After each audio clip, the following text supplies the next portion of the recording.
dipersembahkan oleh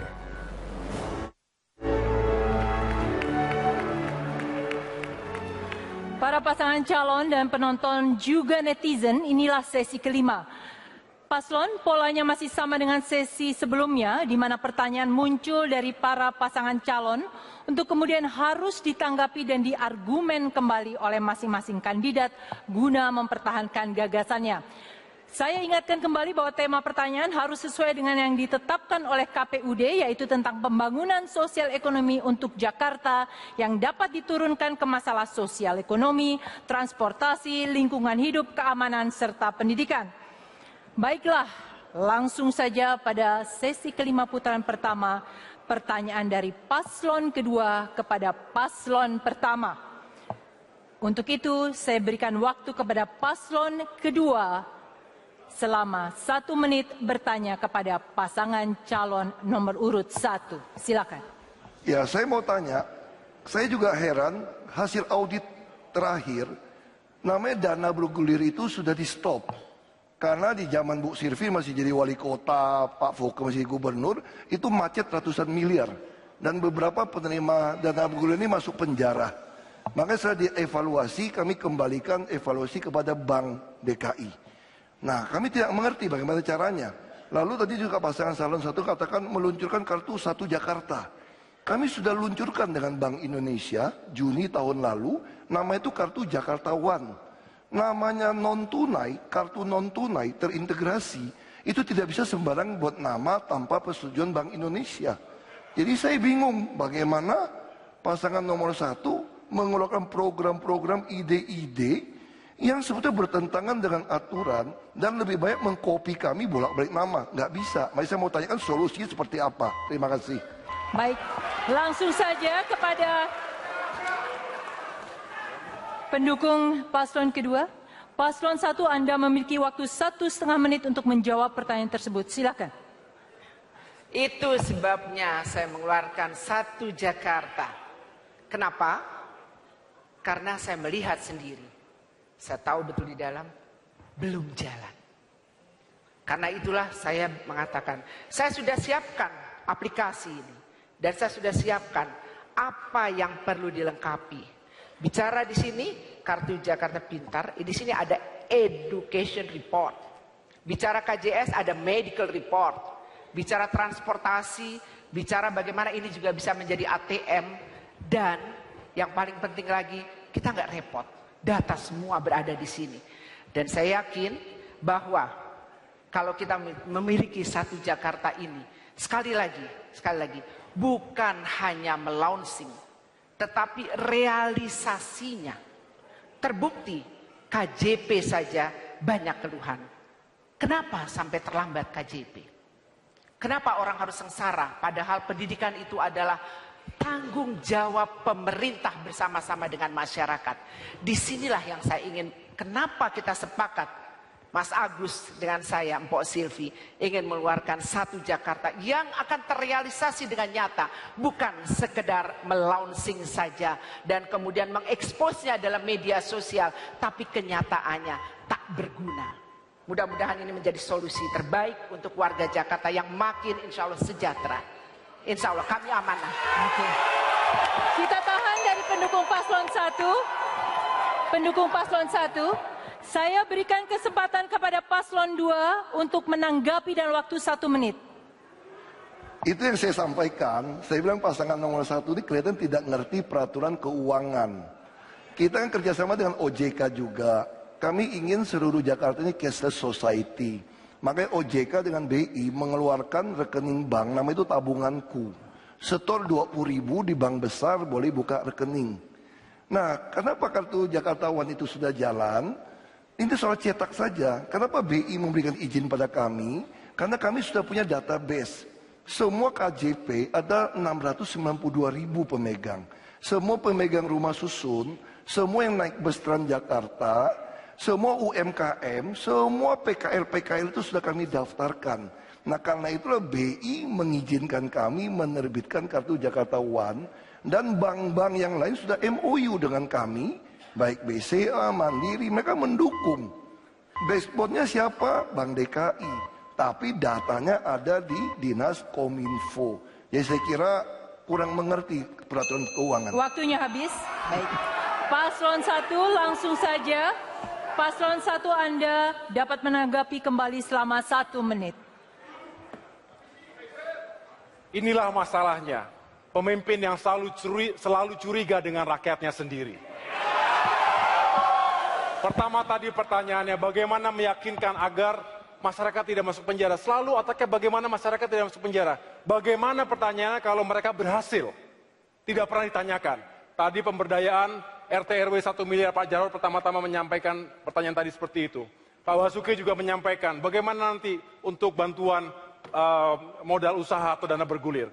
Tetapi yang perlu kita yakin di sini adalah tujuannya benar, membantu mengembangkan UMKM. Kami bergerilya selama 3 bulan, semua mengatakan kami sulit modalnya Pak, kami tidak diperhatikan.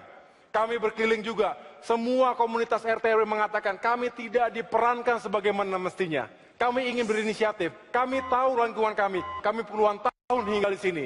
Dan itulah mengapa kami ingin berdayakan RT RW, karena kami yakin bersama rakyat Jakarta akan maju.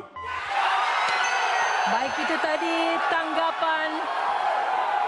Tolong pendukung nomor 1 ditahan, kita akan lanjut. Baiklah, tadi tanggapan dari paslon 1 mengakhiri putaran pertama, kita akan lanjut. Saya tidak akan melanjutkan kalau belum diam dari para pendukung pasangan calon. Baik, saya akan lanjutkan kepada putaran selanjutnya di segmen ini. Kesempatan bertanya diberikan kepada pasangan calon ketiga. Silakan bertanya kepada pasangan calon kedua, waktu Anda 1 menit. Silakan. Bicara tentang sosial ekonomi adalah bicara tentang manusia. Dan artinya kita meningkatkan mutu manusianya. Sudah berkali-kali garis bawahi. Kami mengatakan berkali-kali sejak dulu konsentrasi pada manusia, pada manusia. Jangan hanya konsentrasi pada pembangunan benda-benda mati yang indah difoto dan bisa ditunjukkan dalam 5 tahun hasilnya. Justru yang harus ditonjolkan adalah pembangunan kualitas manusia. Pertanyaan untuk pasangan calon nomor 2 adalah, apa strategi untuk meningkatkan mutu manusia di Jakarta? Apa strategi untuk meningkatkan mutu pendidikan di Jakarta? Silakan. Ya, baik. Silakan paslon 2, Anda memiliki waktu 1,5 menit untuk menjawab pertanyaan tersebut. Di dalam visi misi program kami, yang dimaksud dari pasangan calon 3 itu bukan strategi. Karena kalau strategi kami itu adalah transparansi, non tunai, tapi kami namanya kebijakan. Kebijakan kami, apapun yang dipikirkan, dirancang, dianggarkan, harus membuat penuh otak, perut, dan dompet warga DKI. Nah, di sinilah perbedaannya. Pasangan ini mengatakan kami hanya membangun fisik, jembatan, segala macam. Bukan, karena kami ingin memperbaiki orang. Orang bagaimana mau sekolah, gimana mau beribadah, kalau tempatnya banjir sampai 3 minggu. Karena itulah kami membangun fisik, seat pile, danau, membuat sungai yang rapi. Jadi ini bukan dilihat benda mati. Ketika kita melihat sebuah taman, ruang publik terbuka ramah hijau. Ini benda mati, iya. Tapi ini dikaji dengan pemetaan sosial supaya orang dari janin sampai lansia betah di sana. Nah makanya kalau kita hanya mengatakan membangun manusia, tidak ada bangun benda matinya, itu namanya apa tuh nggak? Itu namanya teori. Ngajar di dosen, di kampus, itu ya teori. Cuma ngomong saya mau bangun ini, bangun itu, bangun ini, tapi nggak ada actionnya. Kalau kami tahu tujuannya, visinya jelas, terukur, ya harus membangun, harus ada fisik, supaya sumber daya manusia ini tercapai. Nah saya kira pasangan nomor 3 memang gayanya mungkin dosen gitu ya. Terima kasih. Waktunya habis, Pak Basuki. Ya. Kemungkinan memecah belah. Baik, ini paslon 3, giliran Anda menanggapi pendukung paslon 2. Paslon 3, giliran Anda menanggapi dan waktu 1 menit, silakan. Saya rasa sederhana, pertanyaannya bagaimana membangun manusia. Jawabannya nggak nyambung sama sekali. Karena itu, Pendukung Basuki paslon nyamanya. 3. Karena itu Pak Basuki, jangan hanya kerja, harus punya gagasan, harus punya kata-kata. Karena dua itu memberikan narasi. Dan Bung Karno mengatakan, banyak bicara, banyak bekerja. Bukan hanya banyak bekerja tanpa bicara. Tugas pemimpin mengirimkan pesan dan itu menggunakan kata-kata. Kalau Anda meremehkan kata-kata, maka Anda akan memecah belah warga Jakarta. Hormati kata-kata. Dan saya sekarang bawahi, bangun pendidikan ini penting. Kenapa? Karena kami melihat pendidikan lebih dari sekedar soal persekolahan. Salah satu masalah transportasi di Jakarta adalah karena para pengemudi tak pernah mengalami proses pendidikan peningkatan mutu profesi. Kami akan melihat pendidikan lebih luas dari soal habis, sekolah. Pak Anies. Terima kasih. Ya, langsung saja ditahan pendukung paslon 3. Oke. Para pendukung, kita tenang untuk kita bisa melanjutkan sesi ini. Terima kasih. Langsung paslon 2, Anda dapat menanggapi kembali selama 1 menit. Ya, itu yang saya sampaikan, bahwa tidak mungkin untuk mencapai sebuah tujuan tidak membangun infrastrukturnya. Misal kita bicara soal sopir bus. Nah, kami melakukan apa? Transjakarta mengambil alih semua. Tetapi sopir yang kerja di bawah Transjakarta, walaupun tetap milik swasta, kami bayar rupiah per kilometer dapat 2 kali UMP. Karena kami sadar perusahaan yang lama itu tidak mampu menggaji 2 kali UMP.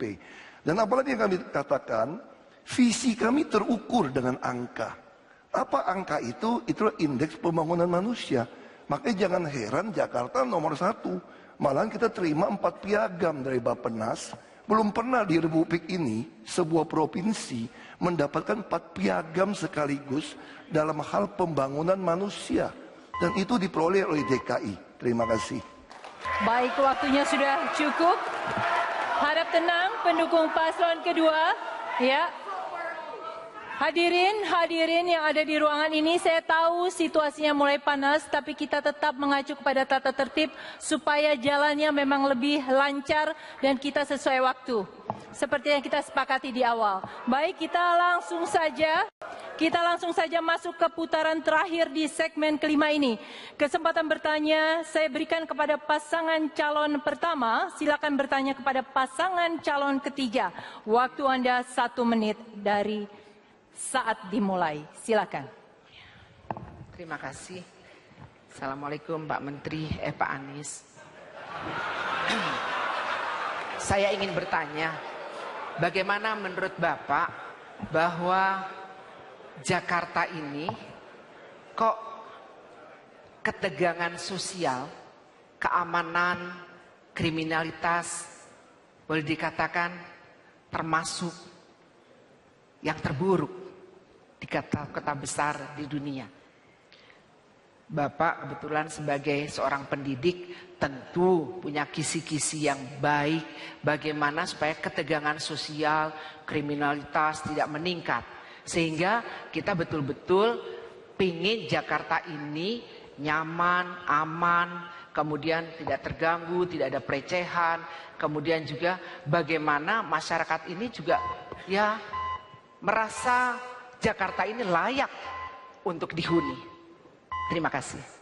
Baik, waktunya kurang dari yang ditetapkan, tapi kita bisa langsung saja kepada paslon 3. Anda memiliki waktu 1,5 menit untuk menjawab pertanyaan tersebut. Pertama, kita mari sadari, hadirnya pemimpin adalah untuk bisa membuat suasana bersama bagi semua, persatuan. Karena itu, pemimpin justru harus bisa berdialog dengan semua, berbicara dengan semua. Karena saya ingin garis bawahi, damai bukan ditandai dengan tiadanya kekerasan, damai ditandai dengan hadirnya rasa keadilan. Dan ini bukan teori, justru ini adalah aplikasi praktek. Karena itu yang dimunculkan nomor 1. Lapangan pekerjaan bagi semua. Lapangan pekerjaan membuat orang memiliki karya, memiliki harga diri. Yang kedua, memastikan interaksi antar warga terbangun dengan baik. Di seluruh wilayah Jakarta dibangun interaksi. Lewat apa? Kegiatan olahraga, kegiatan kesenian di tiap kampung-kampung di Jakarta, kegiatan kebudayaan. Jakarta menjadi kota yang hidup, warganya berinteraksi satu sama lain di tingkat yang paling bawah. Yang tidak kalah penting, di tingkat Jakarta sendiri, kita akan pastikan bahwa Jakarta bukan saja milik mereka yang di atas, tapi milik semua. Kita akan tegas. Untuk urusan penggusuran tegas, tapi untuk urusan prostitusi, Alexis lemah. Kita akan tegas menghadapi mereka. Dan ini adalah cara kita menghadapi Waktunya masalah habis, itu. Pak Anies. Langsung saja saya minta kembali kepada paslon 1. Ditahan, tadi kita sudah sepakat, para pendukung paslon 3 harap ditahan. Kita berikan waktu kepada paslon 1 untuk kembali menanggapi dalam waktu 1 menit. Silakan. Terima kasih Pak Anies. Tadi sudah dijelaskan mengapa dan apa saja alasan yang memungkinkan terjadinya ketegangan sosial dan kriminalitas. Pertanyaan kami sebenarnya adalah bagaimana cara Bapak jika terpilih menjadi gubernur ya untuk meyakinkan bahwa keamanan di kota Jakarta ini terjaga dari kriminalitas, dari aksi-aksi yang radikal, ancaman secara fisik, security dalam arti besar dan lain sebagainya. Karena bagaimanapun Jakarta sebagai kota megapolitan yang kita tahu dengan segala kompleksitasnya, kita bisa membandingkan Jakarta dengan New York dan lain sebagainya. Apa langkah-langkah yang harus dilakukan sehingga Jakarta semakin aman, orang datang itu benar-benar nyaman karena ingin mencari pendidikan yang baik, ingin bekerja yang baik, dan terhindar dari segala bentuk ancaman yang menghantui mereka sehari-hari. Disinilah kita ingin mendengarkan bagaimana secara teknis ataupun operasi yang Pak Agus, dilakukan. waktunya habis. Paslon 3 silakan menanggapi dalam waktu 1 menit. Pelanggaran hukum akan berulang jika dibiarkan. Pelanggaran hukum harus dihadapi dengan tindakan hukuman yang tegas. Saya dan Bang Sandi bukan bagian dari masalah. Kami tidak punya kaitan dengan persoalan masa lalu di kota ini. Justru kebaruan yang kami tawarkan adalah kebaruan yang sanggup berhadapan dengan siapa saja tanpa kompromi, dengan keyakinan, transparansi, kebenaran di pihak kami. Karena itu yakinlah, 10 tahun kita pernah mengalami Indonesia dipimpin di mana suasananya justru orang yang melanggar didiamkan. Kami bukan bagian dari itu. Kami justru bagian dari yang ingin memastikan di Jakarta Anda melanggar, Anda dihukum. Anda pikiran berbeda, kita berdialog.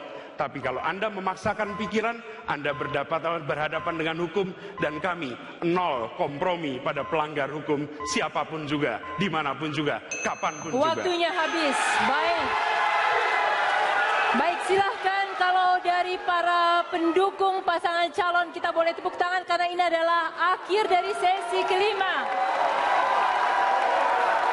Dan tanggapan tadi dari pasangan calon ketiga mengakhiri sesi kelima.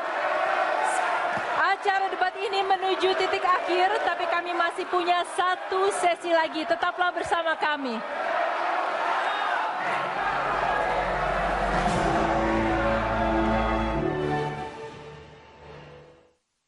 Dipersembahkan